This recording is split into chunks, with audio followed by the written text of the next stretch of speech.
Hello and welcome to Just Africa, the show where we explore ideas and solutions shaping the future of our continent. For decades, the path to prosperity was clear. Go to the university, get a degree. But what if the engine of Africa's future isn't just in lecture halls, but in workshops, tech labs, and on the farm?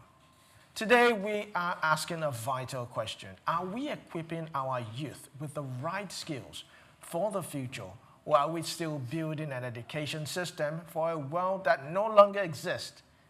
I am Olumide Sokoya, welcoming you to Just Africa from the studios in Lagos. Of course, I'm not the only one doing it. Today, I have my co-anchor, Ovie Binitie.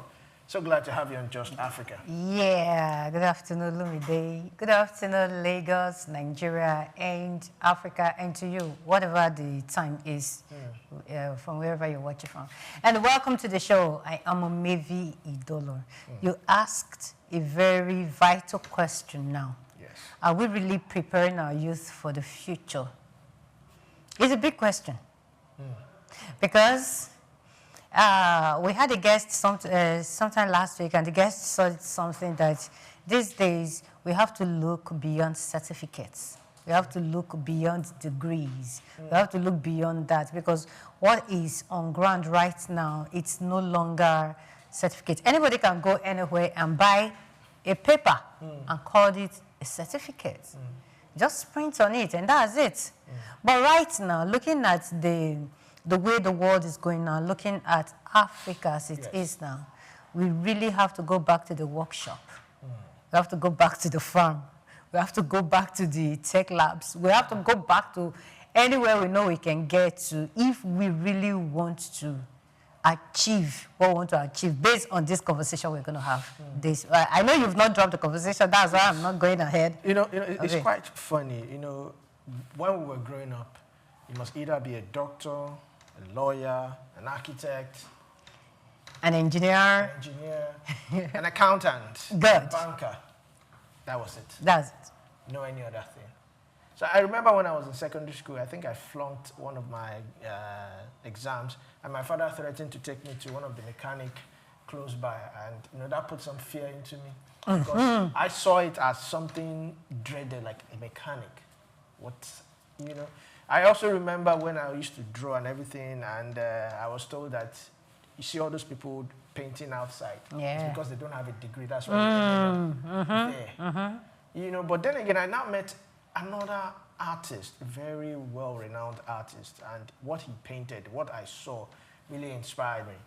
I also remember when I was in university, I was a fashion designer, whereby I sold clothes. I designed and sold clothes, and I was making money for myself. I was making a whole lot of money for myself. In fact, I won the award for the Entrepreneur of the Year back in school. So, did you make this? Did you make what you were? No. I stopped. I think we need to take Olumide back to the... Immediately I left school, I just wanted to make money, so I just wanted to get a job and everything and all that. And even in this media world, I remember it was not even what I read. It wasn't because I read mass communication, I got a job in a media house. It was the skills. I was good in production, editing. And that was the only reason why they hired me in my first place of work. The man said there was no space. So when he heard I could edit, he said, okay, we need that skill. We are short of that. They hired. So that was how I was able to work my way up. So the question now is, now coming back to 2025 or the present day, most parents now tell their children, learn one skill. Not because they see it as something important, but because of lack of employment. So that immediately he or she finishes school and cannot gain employment, he can make something for themselves. And I think that's where we got it wrong.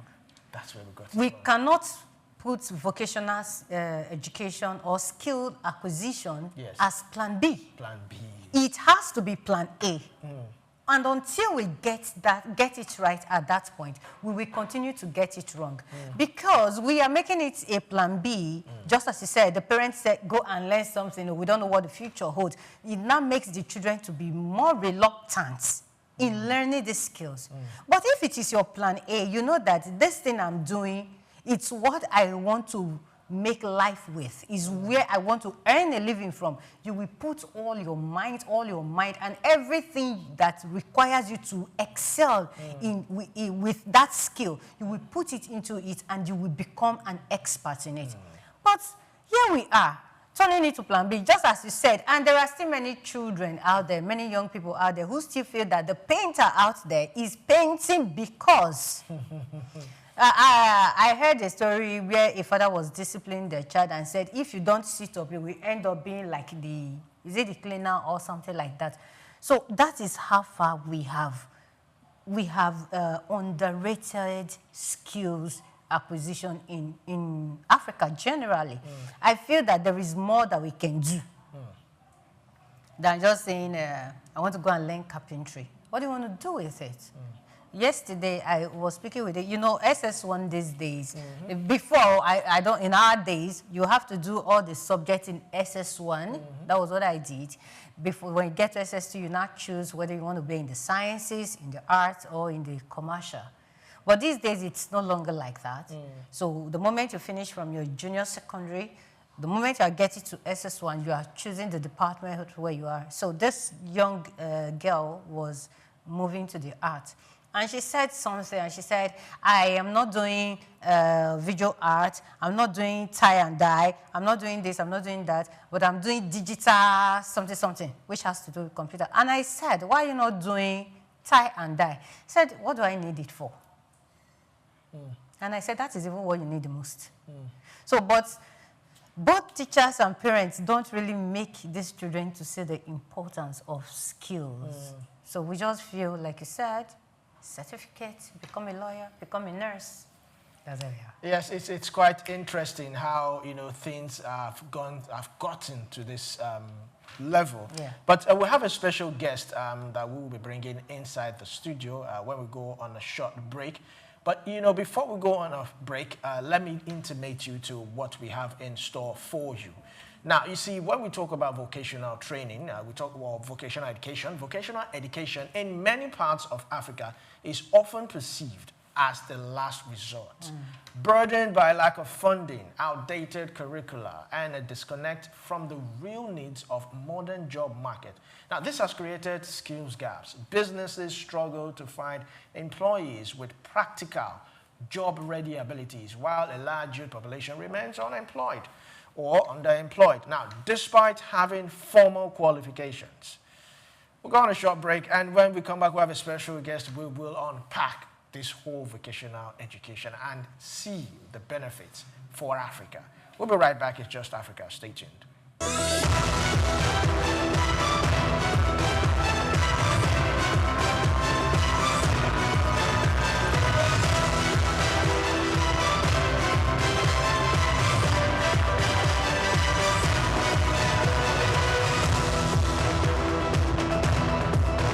Welcome back to Just Africa. Today's topic is Skills for Growth, Rethinking Vocational Education for Africa's Future. Joining us to unpack this robust topic is Ovie Binitie. He is an architect and water solution expert. So glad to have you this afternoon on Just Africa. Welcome. Thank you. Thank you for having me. All right, so let's start. Let's dive straight into it. There's this perception that's always lingered that vocational education is a last resort. Most times for those who cannot get into the university or people who they feel their brain is not too sharp, to be educated. How do we even begin to dismantle this long-held stigma? How truly tragic that the most fundamental requirement for the growth of any society is passed on to the dregs of society, what we consider the dregs of society. The engine room of every economy is vocation. Vocation. Now, this goes back to the beginning of times, right? Now, God called Moses and told him to build a tabernacle. And he said, I have put my spirit on Bezalel, who has skills to build the tabernacle. Now, let me tell you what vocational skills are about. Vocational skills are about standardization. Standardization. Every work that needs to be done needs its standards clearly defined. Simple standard. What's the height of the door? It's standard everywhere in the world. 7 feet. Now, I went to school in feet. Probably you didn't. 2.1 meters, anywhere. Now, that standard is what vocation is about. So, it cannot be farmed out to people who are considered unintelligent. No, you just have a disintegrating society. Vocation is the bedrock of any society. Without vocation, and vocation can't be taught. Vocations are learned. Vocations are imparted. Now, God recognized Bezalel as a master craftsman. And then he said, I have also equipped ABC who will do and teach others. Because one craftsman dies and we're back to square one. So those trades must be passed on to the next generation. And that's what vocational training is about. Vocational training is not a classroom thing. No, it's not. No, but you see, vocation requires an active involvement of the mind. The vocational worker is a critical thinker. Is a critical thinker. And that thinking is honed by training. So before we go into the business part, how would you compare the perception back in the 80s, 90s, and now? I mean, earlier on I said that now parents tell their children that learn a particular vocational skills, not because they are going to use it, but just in case you do not get employed after university, you have something you can fall back on. What's the perception like today? So no, the perception has not been different over time, okay? You either went to formal school or you went to apprentice, right?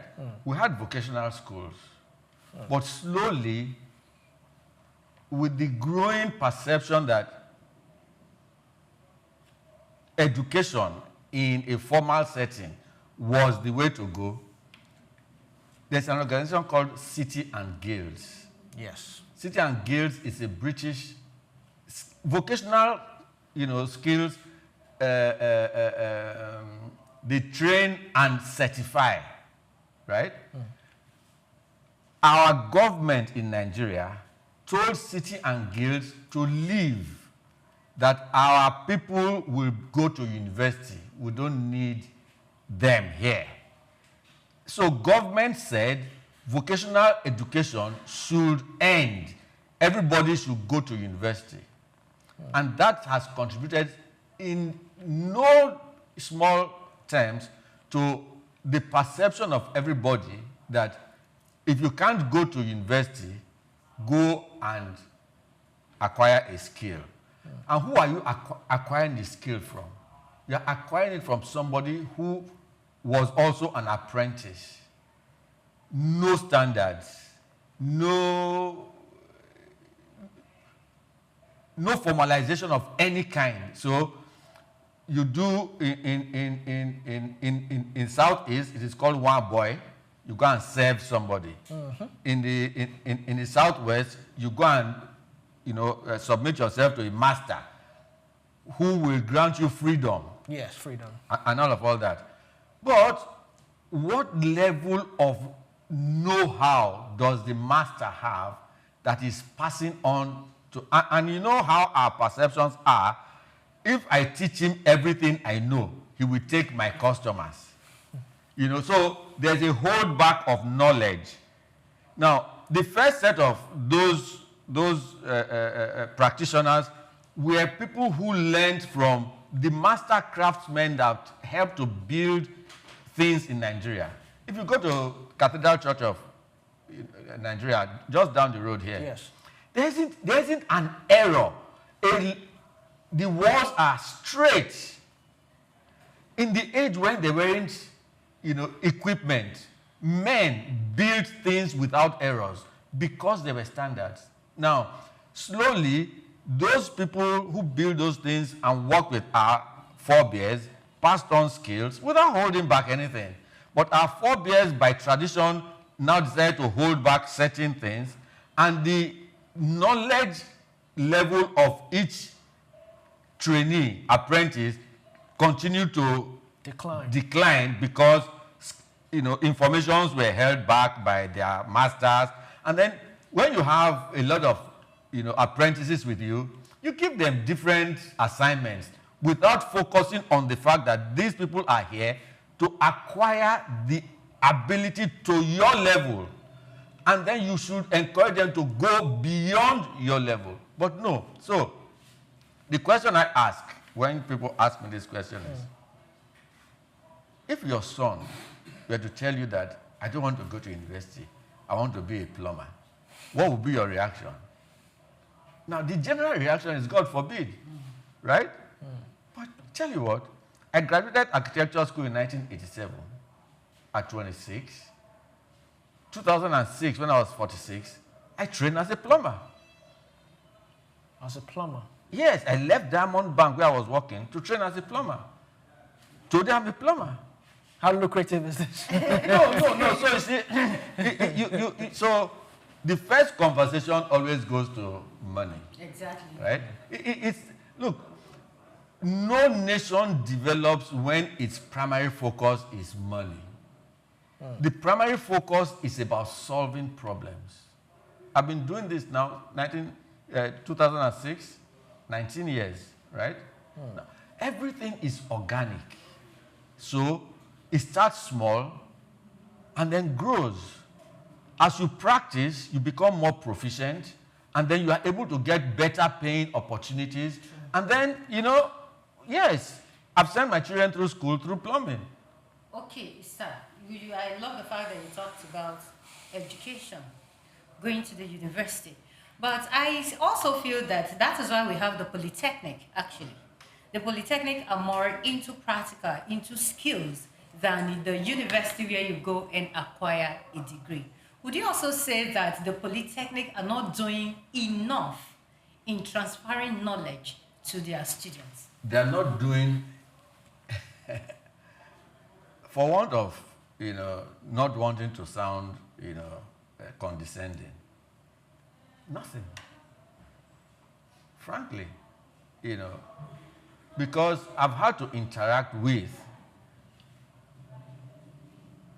lecturers in different polytechnics. Look, vocations are not taught in classrooms, right? So it is people who do that can train the next generation. Practitioners, right? Now, outside our climb, vocational trainings are done not in formal settings as we want it to be, right? So you do theory, you do practicals. You do theory. Now, what's the end game of vocation? It's work. So how long should somebody be learning a vocation? Because you talk about polytechnic. So a polytechnic, a course in polytechnic is how many years? 2 years. 2 years. Why would I spend 2 years of my life because I want to learn a vocation to? No, OND is 2 years. So why would I see? You have to understand that the focus of vocation is getting people to start working. If he's spending 2 years in acquiring a skill, what skill do you use 2 years to acquire? What skill? None. Right? So, vocational skills, the theoretical aspect, the standard, and all that in vocations can be done in 2 weeks. Okay. 2 weeks. Wow. Yes. And then the next 3, 4, 6 months, depend on the proficiency of the person, he's on the field honing the things he has heard, in class, honing those skills. And then, now, what must be ingrained in you in training? One, ethics. Ethics. Time. Time is life. 8 a.m. is 8 a.m. Here we say, I'm coming in the morning. What does morning mean? Nothing. Nothing. Between 6 a.m. and 12 noon is morning. I'm coming at 8 a.m. You gave me time. I got here 30 minutes before. Right? Now, ethics. What is worth doing at all is worth doing well. Right? Now, once you have the mindset of let me quickly do it, you will not do a good job. Yeah. Right? Because you are going to have to cut corners. And examples are too many of jobs not done well because they were done in a hurry. Right? Now, if you cast concrete, for instance, you shouldn't trouble it for 21 days. 21 days. 21 days. Now, you start setting block on top of it after the day after you cast it.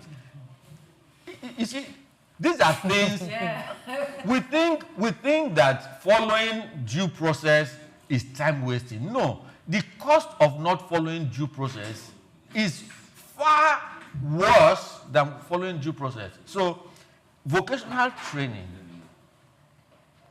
in your mind, not my mind, in your mind is that it is for those who are not intelligent.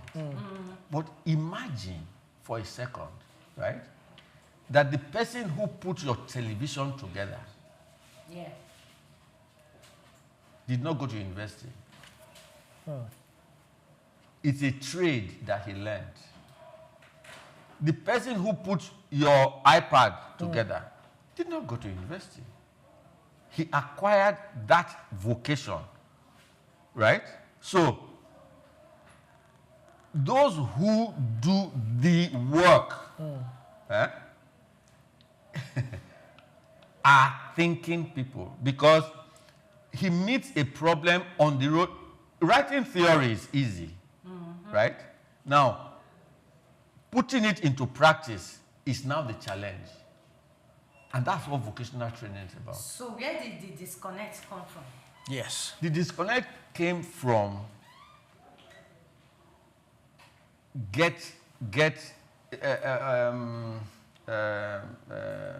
status symbol, right? Okay. Status symbol. Okay.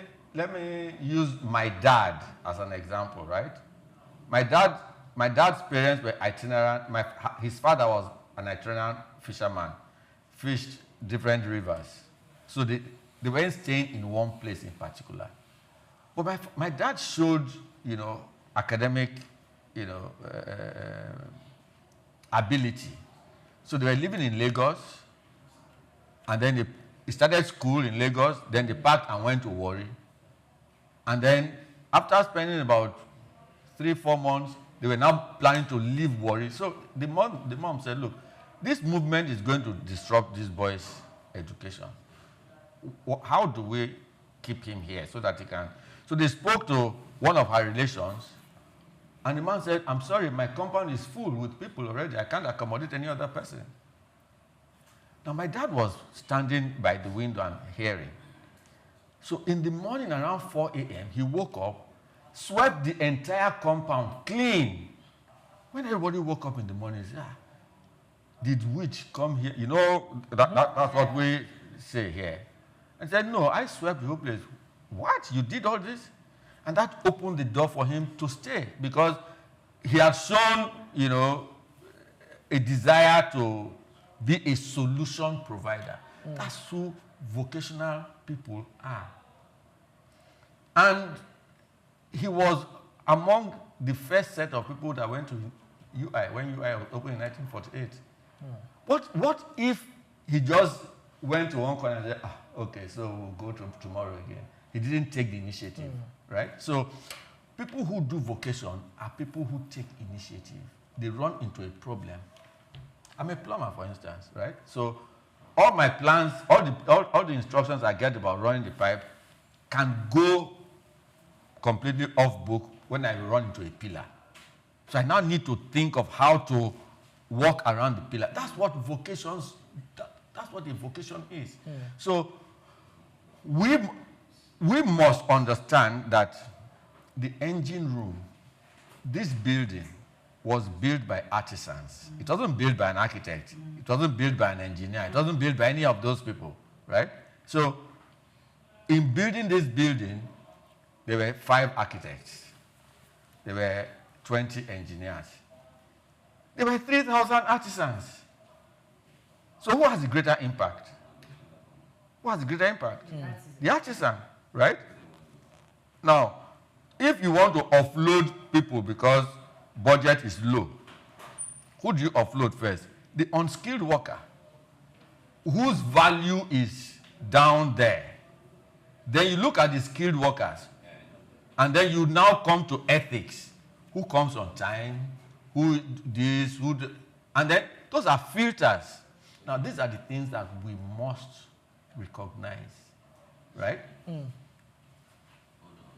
You must understand that the vulcanizer is a vocation, right? Now, if you take your car to a vulcanizer and you tell him, inflate it, he will inflate it to 50.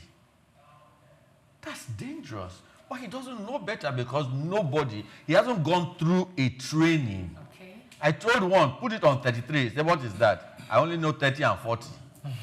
Do you understand? So this is what vocational training is about. All right, thank you, Mr. Ovie. But right now, in our secondary schools, the new curriculum is also bringing in vocational studies.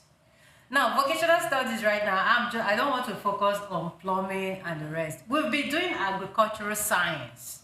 We'll be doing home economics. We'll be doing metal work, woodwork. Intro tech. The whole thing. All the time. Yes. But you also agree with me that some of the students have never been to the farm. And there is still food security, insecurity in the country. Now, bring it into school because we want the children to start learning early. Are we bringing in another theoretical work, vocational studies now, back to the classroom? Or we just want to create something else? Is this something that children can really learn from? Or is just another paperwork? Okay, so the critical question is who will do the training? Okay. It's a fantastic thought to put it, in secondary school. In fact, I did a 3-week camp in Kuje in August, right? For secondary GS1 to SS3 students. Just introducing them to vocational, education and all that stuff. They were excited. But the point is, who is going to do the training? What is the curriculum? Is there a curriculum for each trade? Have trades been identified? Have industries been identified that these vocations are going to feed? Do you understand what I'm saying? Because you can't train me to be a car AC technician, and then I sit down at home waiting for people to bring their cars for me to fix. No, it's not. Vocational education is not about solving the unemployment problem. Okay. No, it isn't. It is about having a workforce that builds that industries are waiting for, right? Okay, so we have farms, and we are still at hoe and cutlass level. when there are tractors. Now, state governments buy tractors. Those tractors work 6 months, then they start developing problems. Who is going to fix them? Now, that's where vocational education comes in. You are training an army of mechanics who will be available to fix any machine that goes wrong. Okay, so the machines harvest the food and they go into a processing plant.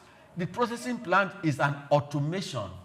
It's machines, it's not hands, right? It's machines. So when those machines develop problems, who is going to fix them? Vocational education. So it is not about solving the unemployment problem. I learn whatever trade it is that I learn. Where am I going to use it? So critical question, who are the trainers, right? Has a program been put in place to raise an army of trainers that you are sending to the schools? Now, vocational education is theory, practical, right? Now, when you do your theory, where are you going to do your practical? Where?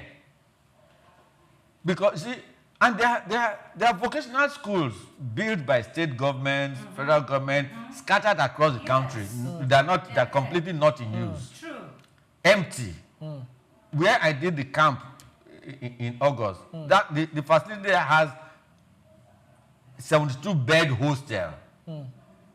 And it's been there for over 12 years, never been used one day.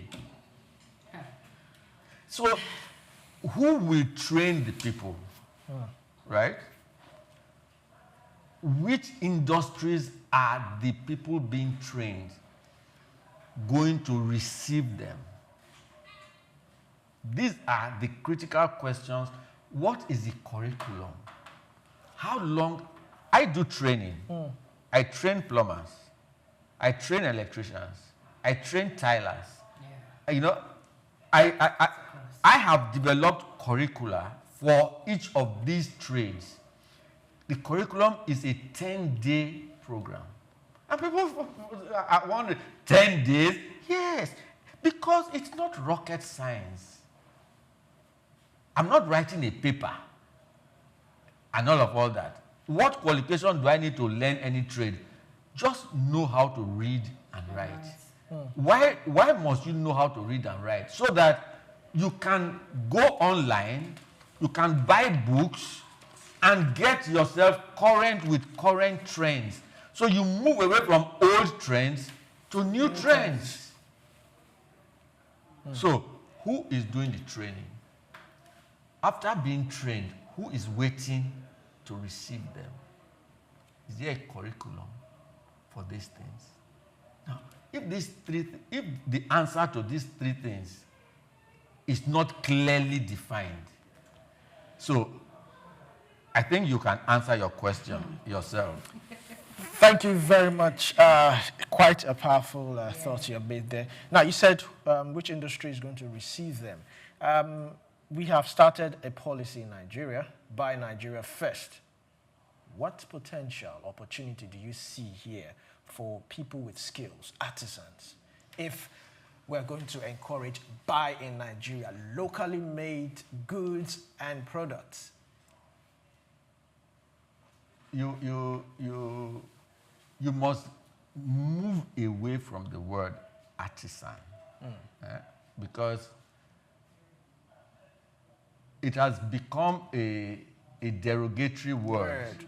Right? So the artisan doesn't value himself. So he doesn't think that whether he does good or bad work, that it matters. Right? So, and it's not, it's a human thing. It's not localized to Nigeria. Now, if you want to do tiling, for instance, in Nigeria, you're unlikely to employ a Nigerian tiler. You're more likely to employ a tiler from Cotonou. Why is this so? Because they've been trained. they've gone through formal training. We have not gone through formal training. We apprentice under whoever, and then we carry our own toolbox. We have become masters of ourselves. Why? Because in his head, there are standards. In mixing the cement, there are standards. In spreading the cement, there are standards. All of these things have one end goal: a good job. A good job. So, the potential in Nigeria is immeasurable. Nigeria is such a rich country, blessed in every ramification. Natural resources. And the biggest natural resource you have is you and I. Yeah, human resource. We have the numbers, right? Yes. So, if we are able to set up in the... Okay, let's take road building, for instance. Do you know why road constructions take as long as they take? There are no workers. There are people, but there are no workers. So they move workers from a road project in Lagos to Uyo. They work in Uyo for some time. They move them to Jalingo. Then 3 months later, they come back to Lagos. It's not because of money only. There's a scarcity of trained workmen that you give instructions to who will work to standards. So you refer to polytechnics. Polytechnics don't produce artisans. They don't produce vocational workers. They produce people who have oversight over the workmen. So their role is supervisory. So this is how it works in everything, right? You have the person who designs it. Somebody designed your suit, for instance, right? Yes. And then put it on paper, and then somebody will cut the cloth. The cloth, yes. Right? Yes. And then somebody will sew it. Right? The person who designed it can't be everywhere to be sure that it is being done well. So he employs supervisors. Yes. That's the point. So you have the architect, right? Yes. And then or the designer. Then you have the next level supervisor, and then you have the person doing the work. Right?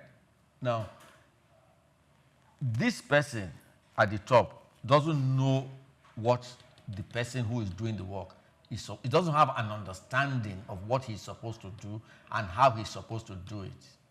There's trouble already.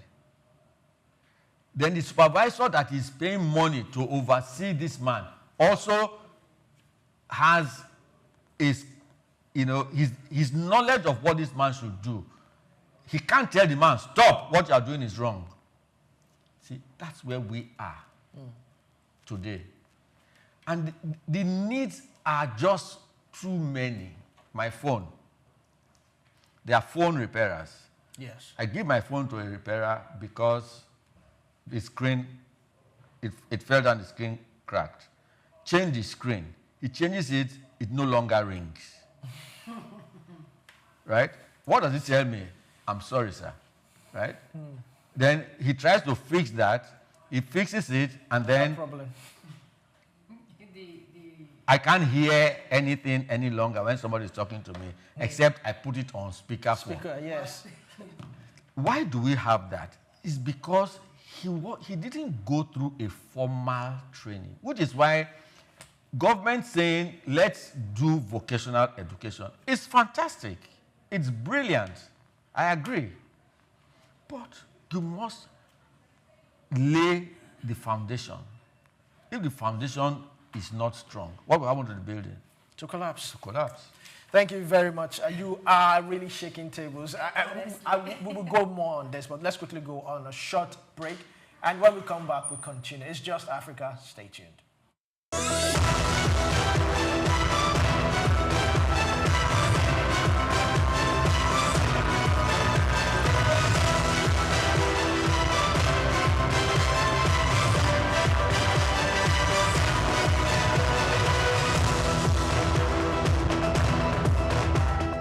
Welcome back to Just Africa. We're talking vocational education, and we have a special guest here, Ovie Binitie. Now, you mentioned something, all your thoughts, you've been mentioning one thing, standard, which brings me to this particular question. I heard, maybe you can hear me clarify this, that there's a particular skill. Most of this, okay, you said I should not call them artisans, skilled workers. Yeah. There's a particular skill they learn in undercutting, or how will I put it? Yeah, undercutting some of the things they buy. So when you call in a plumber or a carpenter to do a bed for you, and you negotiate the price, I heard there's a particular skill. There's a way they will inflate it to always favor them. But at the end of the day, even after you negotiate, the work is still substandard. Why is this so? Okay, so nobody inflates anything, okay?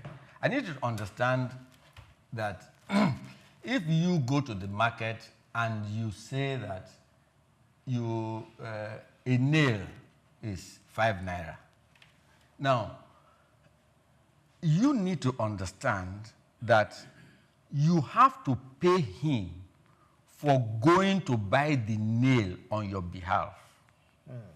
Okay. Now, so you say, no, the nail is 5 naira. Why are you charging me 6 naira? Yeah. So you say, no, I'm not paying 6 naira, I'm paying 5 naira.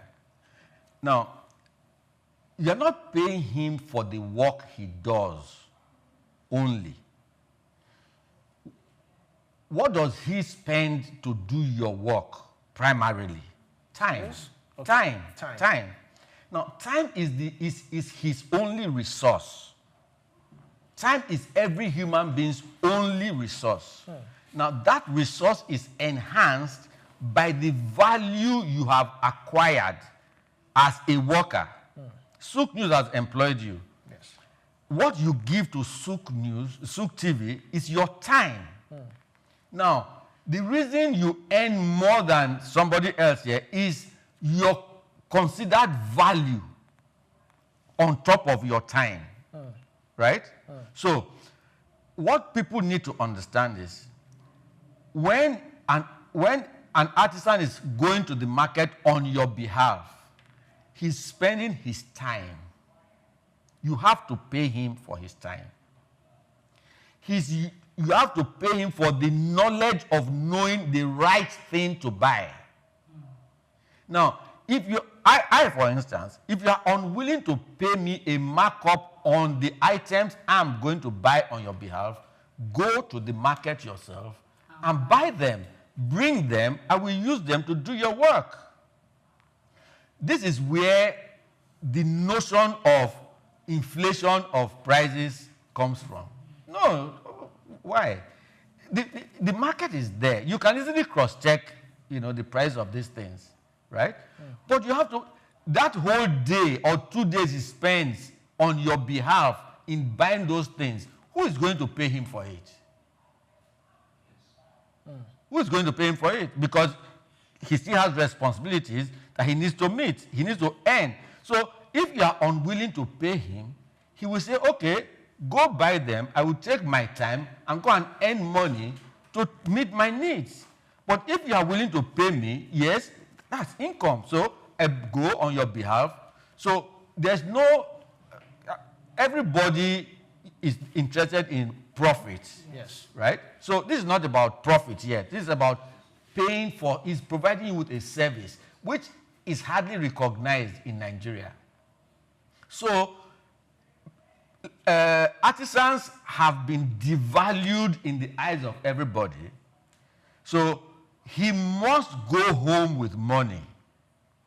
So he comes to you and he negotiates for a job of 750,000. And you say, look, somebody else has agreed for 50,000. It's just that I like you. Now, when he billed you 750,000, his money from that 750,000 was saved 200,000, right? Now, when you insist on 550,000, he's going to say, well, okay, now, this. Okay, we'll go see what we'll go do. He will take the 550,000. His 200,000 take home is untouched. Completely untouched, right? So he goes to the market. He's now looking for any material that can fit into the 550. Remember, nobody is supervising him. Nobody is checking what he's bringing. Nobody is checking whether it's the right quality, because when you were negotiating, you weren't negotiating based on quality. You were just negotiating based on money. Money is nothing. Figures lie. Figures don't tell the truth. The quality of the material tells the difference. You go and buy a fabric in the market. In the market, there's a fabric of 25,000 per yard. 150,000 per yard is there in the market. 2,500 per yard is in the market. So you say, no, you must use the one of 150,000 to sew for something that you paid me 25,000 for. How is that workable? It's not workable. Then he buys the one of 1,500, and then before you walk down the road, he tears. He says, the man is a wicked man. No, it's not wicked. We don't value artisanal work as a people. So nobody wants to go into the industry.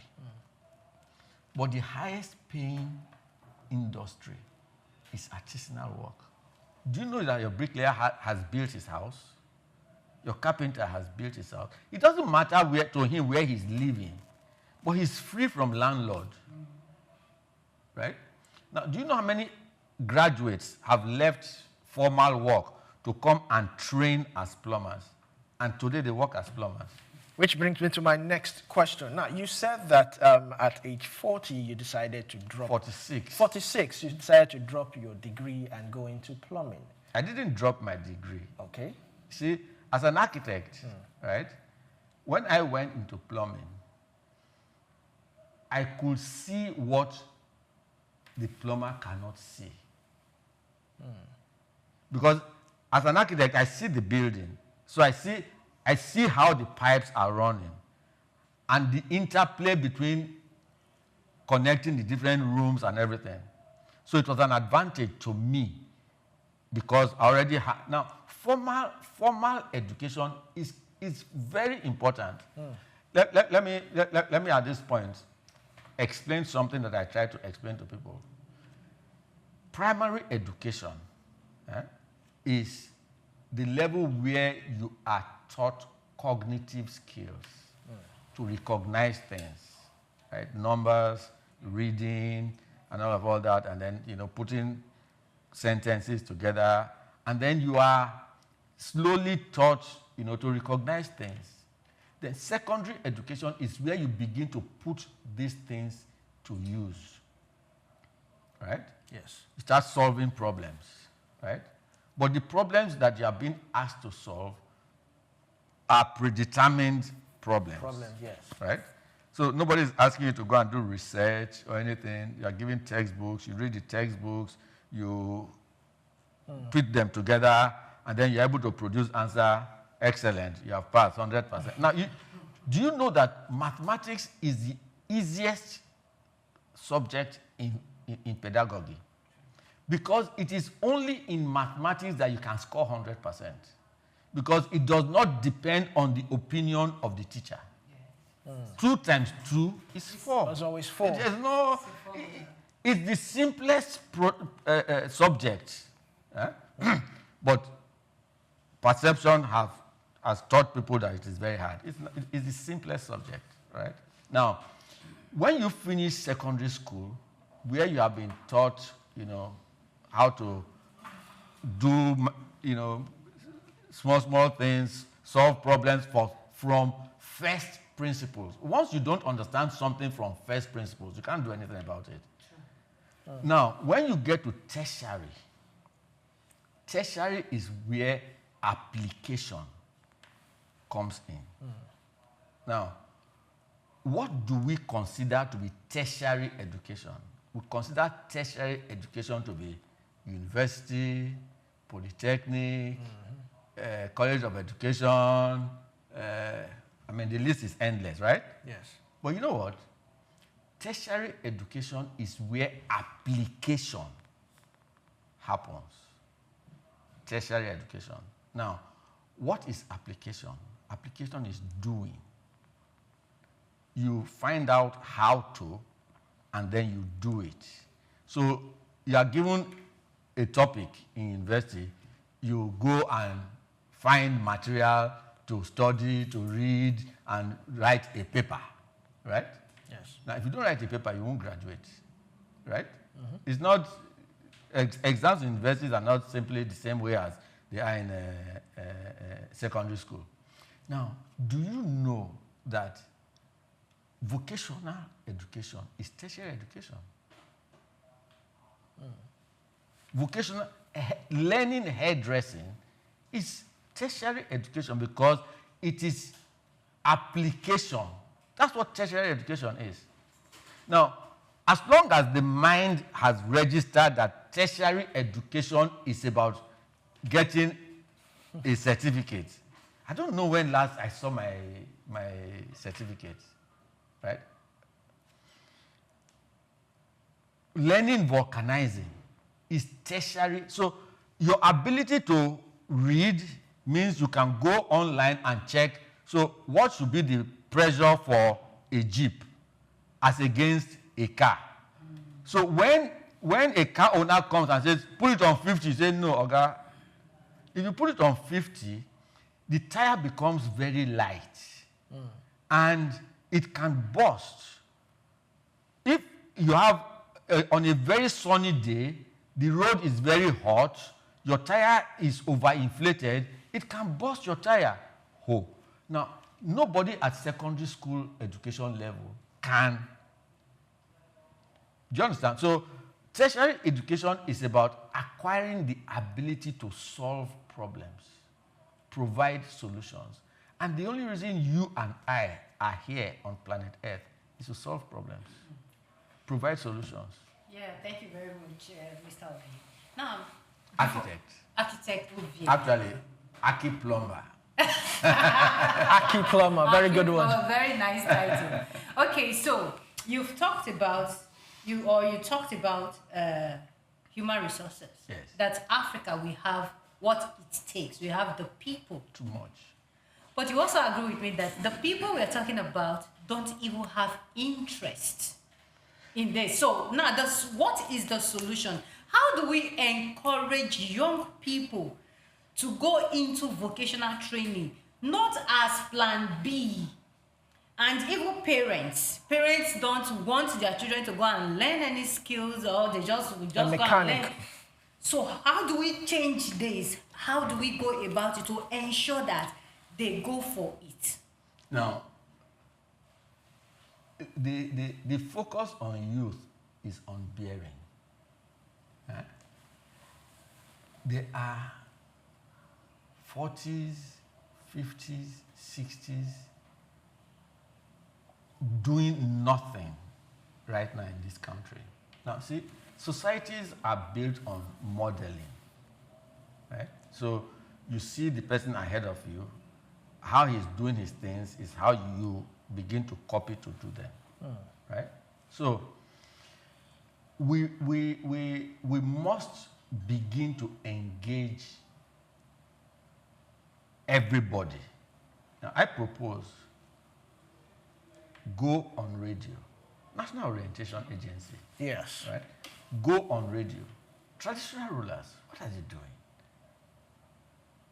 When last did you hear from the Oba of Lagos?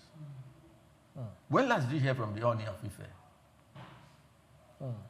What initiatives are they driving in solving this? Look, the need for vocationally equipped people in Nigeria is humongous. The gap is too wide. Too wide. Now, we must begin. I watched a movie many years ago, Coming to America, Eddie Murphy. The rule in the kingdom is the heir to the throne cannot marry a foreigner. And then the son, who was heir to the throne, was sent to America to school. He fell in love in America with an American woman. Yes. So it says he wants to marry. The king said, okay, Alpha, it's not possible. Why is it not possible?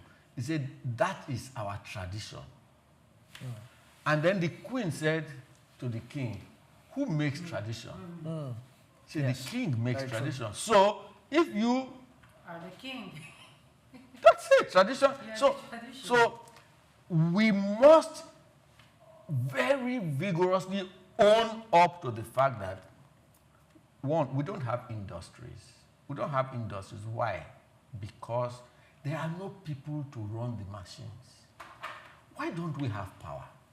We don't have power because there aren't the people to build the things. I went to NLNG in Bonny. Yes. That plant is Nigeria's largest revenue generator. Do you know that the pipes that carry the gas, those pipes are they are brushed, steel brushes, and painted regularly. They have a vast army of people who do that work.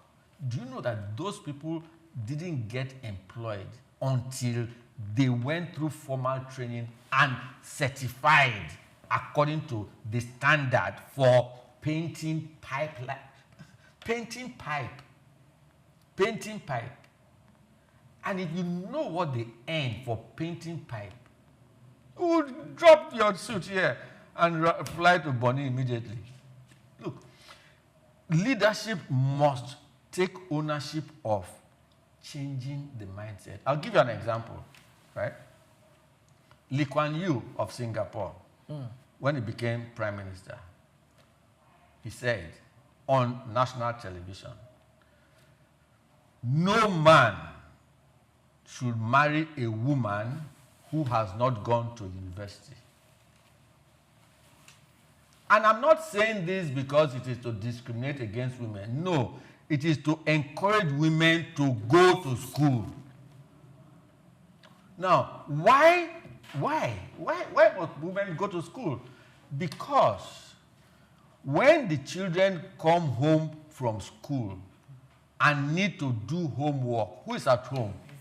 The mother. So they ask the mother a question. 2 times 2. Are you all right? Get away from here. Now, what have we encouraged as a people? We have killed in Africa. Okay, let me say in Nigeria. We have killed the desire of our children to be inquisitive. We have killed the desire in our children to ask questions. Because I don't know the answer to the question, why should he be asking me? So when he asks me a question, I give him a knock on the head. When he asks me the following day, I slap him. And slowly, you kill. So, people in leadership must take ownership of this problem. Right? Now, putting vocational education on the board for secondary schools is fantastic, right? But deeper thoughts on implementation. And one of the pivotal legs is engage traditional rulers down to the ballet level.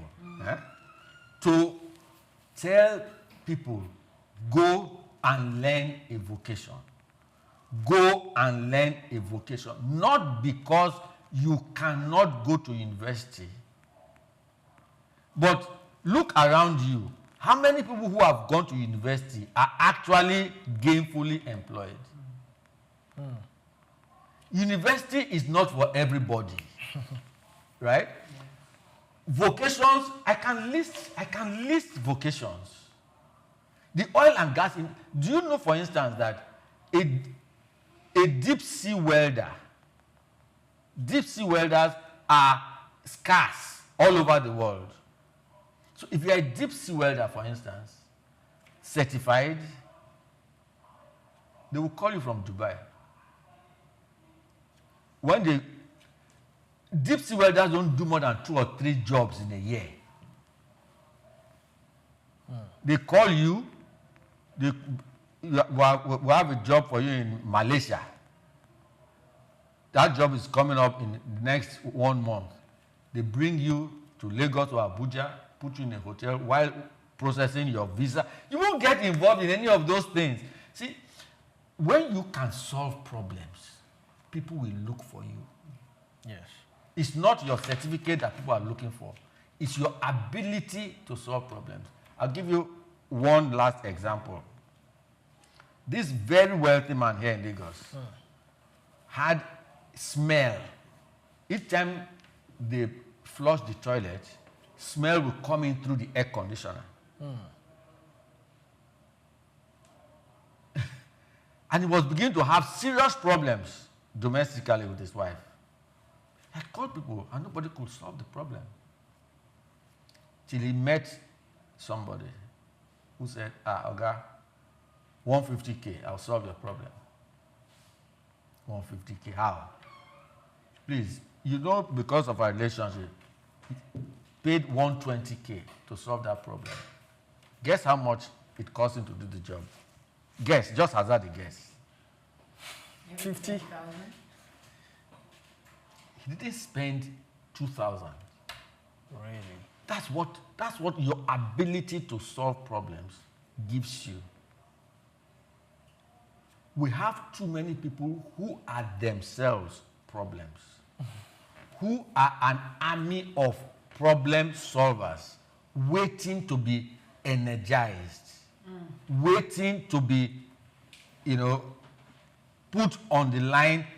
So traditional rulers must begin to talk about people going to vocational, and the curriculum is not a cumbersome curriculum. It's not a, why, if I want to be a plumber, why should I study chemistry? Of what use is it to me? Okay. Oh, all right, so I love that question, really. I want to be a plumber. Why you study chemistry? But you talked about, you've hinted on it again and again and again. Formal training.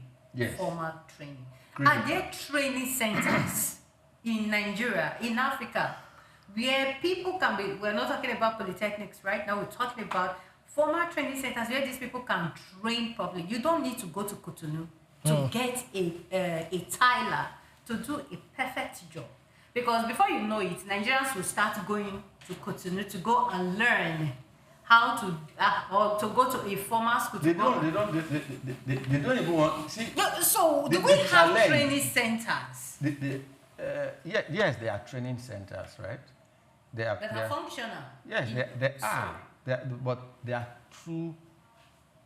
They are a drop in the mighty ocean called Nigeria. Like I told you, what we need is an army of trainers. It's a national policy. Like the Lee Kuan Yew example I gave you, right? It's a national policy. You want to get trainers in carpentry.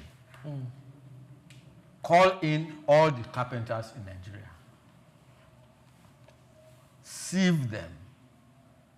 Sieve them. Because not everybody can train, right? Sieve them. Get 5,000. Put them through a rigorous training program. Training the trainers. Yeah. Put those 5 people in each trade. Under Fashola, we were to go to Malaysia for a training the trainers program. Unfortunately, it didn't happen. Under Fashola, things were really galvanized in Lagos. They set up Last Verb, Lagos State Vocational Education Board, under Fashola. I did training for over 2,000 plumbers, refresher training, making them understand the need for standards and all of those things, And he did the same thing in all technical schools in Lagos. Ekpe, Badagry, Ikorodu, inside Lagos, yeah, Alimosho, yes, right? But it didn't grow as it should grow. By now, we would have an army of trainers. Under that program, I became a certified assessor of skills. All right? So, these things are not rocket science. They've been done by others before. So, we need an army of trainers. We need to build trainers. Not classroom, polytechnic, thing. An army of people who are practitioners, who have a curriculum. We spread them across the country. There are men. I've trained female plumbers. I have female plumbers here in Lagos. Coming to that, but that I have female plumbers. So what we need is a deliberate building up of an army of trainers, right? Once you give a 6-month program to that exercise. Keep preparing trainers. Keep preparing trainers. Where are we going to get the people who are going to train them from? We are going to have to bring in experts, expatriates, right? People who have done this thing before. People who run, schools where these things. So when we set up a school, we set up a school with the right equipment. If I tell you the things I've seen, the wastes that I've experienced, facilities set up with the wrong equipment, because, I can't. All right, sir. So I would like to ask now, which industry or sector I need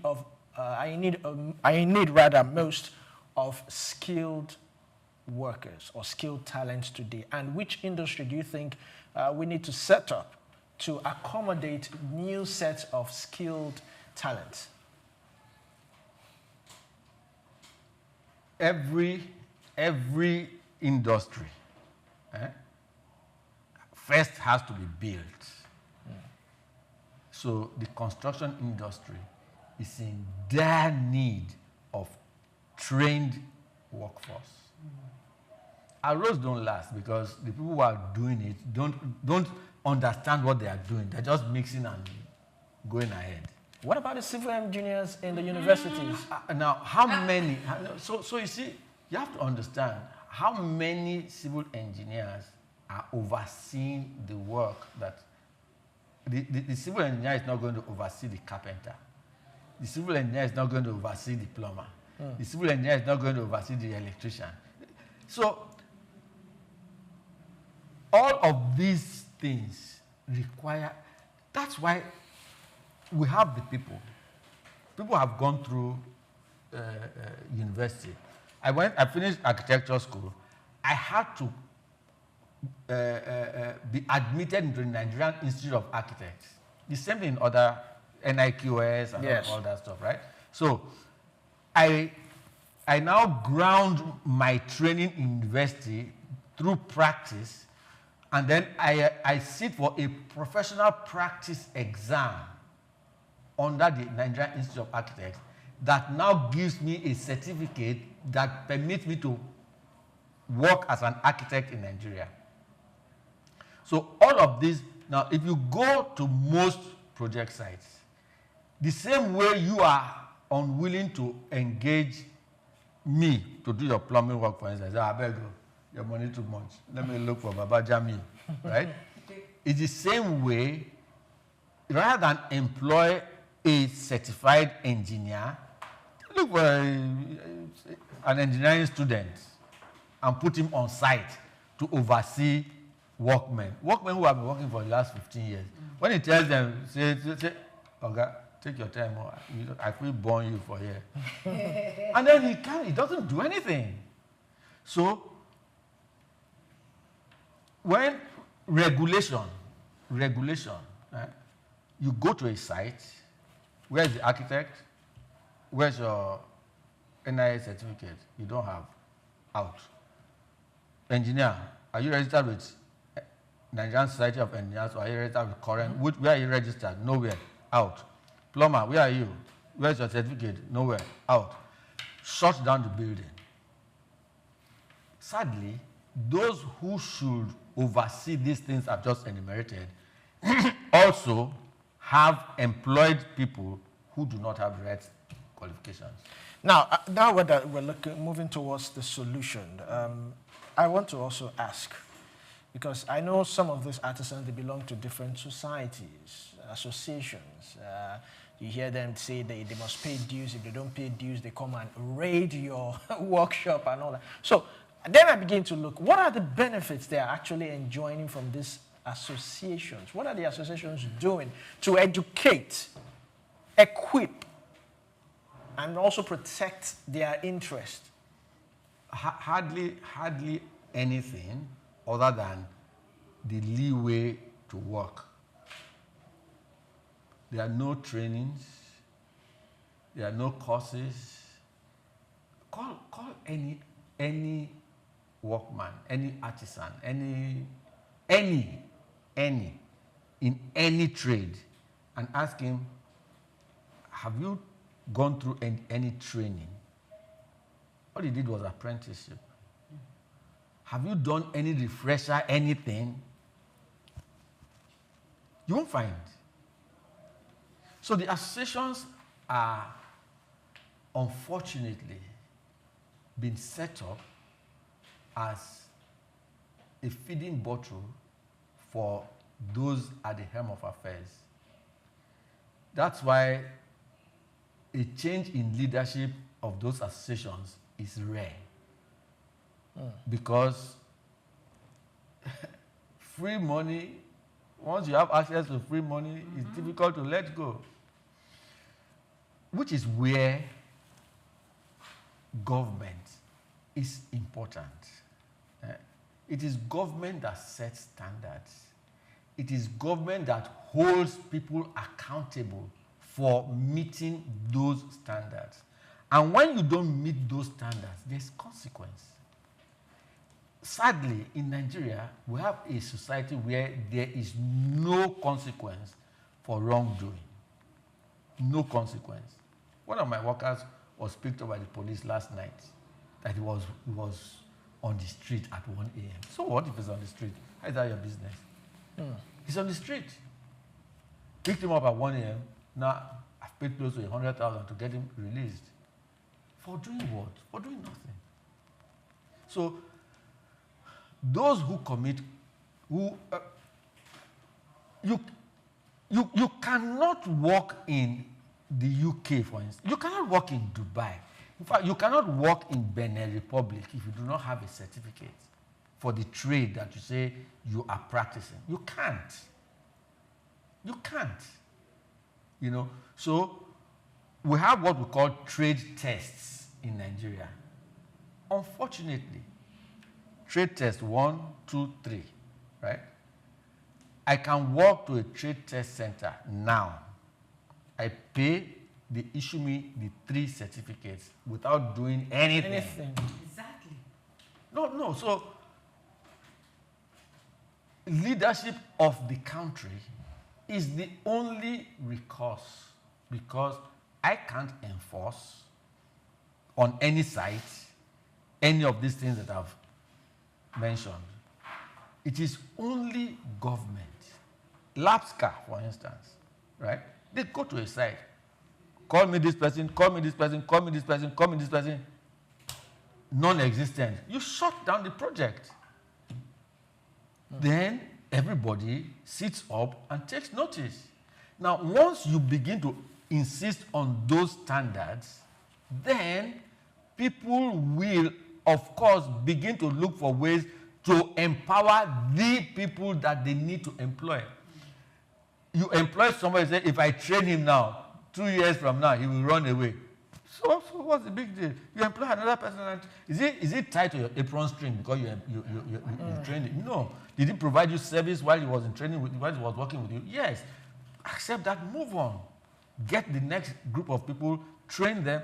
So government, I've told you, government, National Orientation Agency, traditional rulers, down to the most village heads, the oldest man in the village. I'm not even talking about chiefs. So small communities that have elders. Let's see how we can get them to galvanize people to understand that when you work, you earn more than sitting in an office. Now, practical example, because at the end of it all is money, right? So practical example.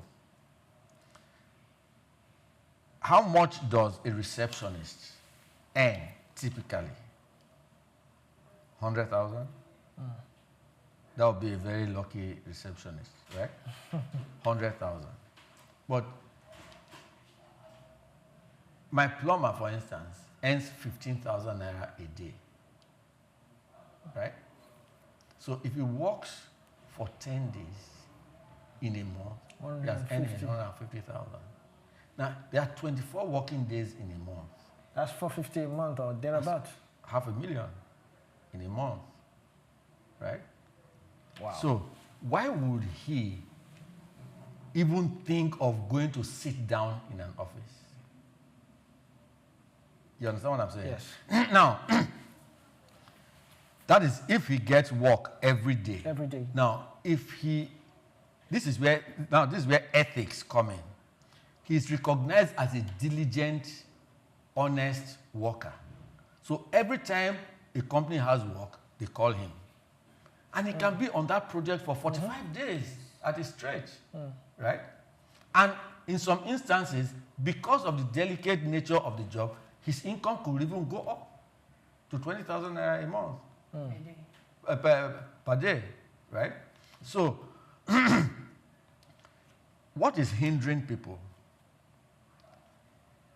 What they think of you as carpenter. When I came home from the office, working in Diamond Bank, and I told my wife that I'm going to train as a plumber. It was war. I didn't marry a plumber, I married an architect. Right? This is 19 years ago, right? But see, I couldn't find where to train locally. Okay. Right? So I trained online. Online. It cost me over £1,000 in 2006 to train as a plumber online. And then I started to do the work, getting my fingers burnt. Now, the Bible says, by reason of use, I become perfect. I tell my trainees, everybody makes mistakes. What a mistake says to you is that this is not the right way. The tragedy is if you continue to repeat it, then it's deliberate. Forget about whether we are wasting material. The key is to know that this is wrong, this is right. Once you have known the right way, it's smooth sailing thereafter, right? Now, as they are doing the practical period, I'm paying them. They are earning. As they are practicing, they are earning. Or 2 area boys, my first set of trainees, 2 area boys from Alaka here, right? One has worked in Kazakhstan. He has worked in Italy. He has worked in Netherlands. He has built a house in Abuja. Plumber. Area boy that had zero future. So we must talk about this more so that parents will see the value. If you leave Nigeria as an artisan, you earn more than anybody who sits down in an office. Now, if you call me that you have a plumbing problem, for instance, you pay me a call-out charge. A call-out charge? Yes. Let me explain. I am coming to your house. Who will pay my transport? Who should pay my transport? It should be induced No. into your total. No, what if the project, what if the project doesn't get off the ground at all? Yeah. So you have to pay for my transport to come to your house. Which is sort of like a consultation fee. No, it's not a consultation fee. It's my transport. It's my transport. Transportation. My Different transport. from consultation. See, I am coming. That's my transport to come and return to my house, right?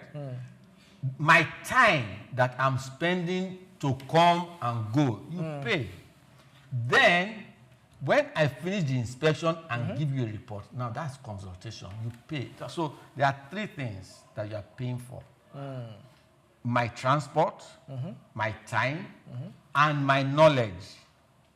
Now, this is what happens in sane climes. The time I spend in coming to your house, I should be doing a job that will earn me money. So why should I come to your house? Of what benefit is it to me to come to your house? None. Am I right? Yes. Am I right? Now let's take it to the next level before we go.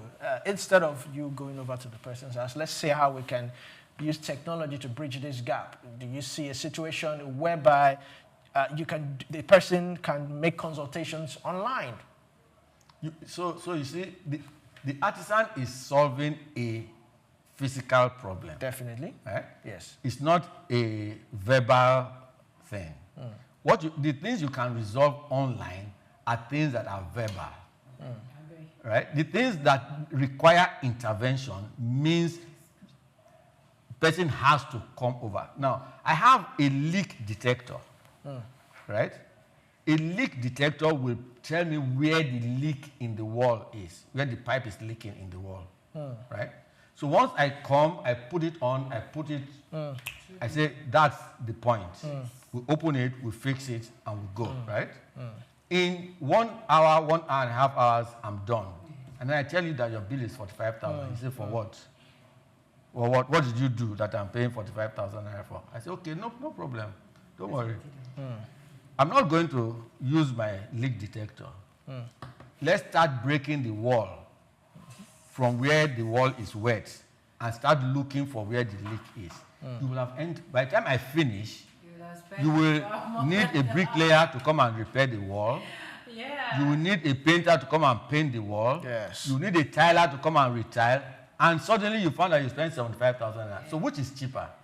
So, see, technology is an accelerator. It's not a solution. It's an accelerator of the process to save time. Because the only thing of real value you have is time. Thank you very much. I know we don't want to wrap In up, less than but 30 seconds. in 1 minute, women in vocational field, some of them are being neglected. Or let me not use the word neglected, they are being Marginalized? marginalized.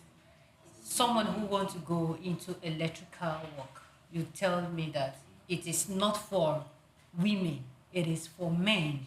But this person has what it takes. This is the person's interest. I want to go into, like I love the fact when he said that you have trained women in plumbing, so they can actually do the work. But when you tell the average person out there that I'm a plumber as a woman, there is this kind of look that condescending comes. You look. understand, like, what are you doing there? So how come those vocations where that are male dominated and women actually want to go in there?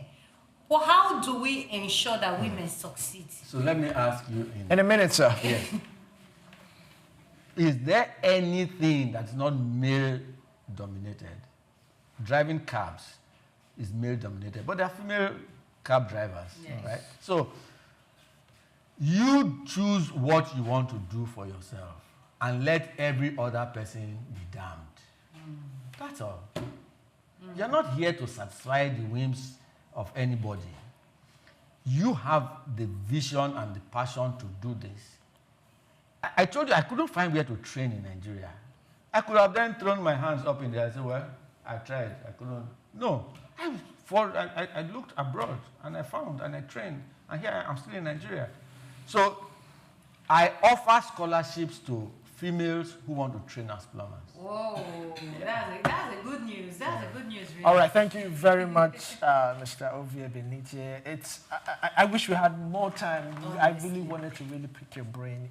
I've really enjoyed this particular, segment. This particular discussion has been an eye-opener. It has been educative, informative, and I'm really glad. I thank you for sparing our time to come and even educate us, not to even talk about the listeners and the viewers. Thank you very much for that. Thank you. I will definitely bring you back again. We'll I definitely pray so, bring you. because this is something that is on the burner.